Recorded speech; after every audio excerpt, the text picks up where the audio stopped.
What is up guys, Danny this side. So in this video, I'm going to show you how to add an e-signature in Adobe Acrobat. So first off, open the Adobe Acrobat application and from here, choose a PDF that you want to add an e-signature to. After that, double click on that PDF and from here, on the left side, you can see the fill and sign button. Click on that option and then you will have the option to add the initials, like to add your sign. From here, you can add your sign or you can add your signature details and initials.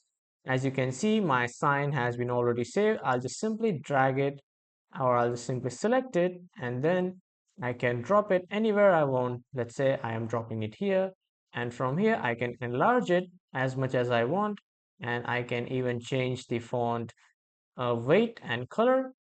And when I click on these three dots, I can cross mark and check mark this initial too. So this is how you can add an e-signature in Adobe Acrobat. That was all for this video everyone. Thank you for watching.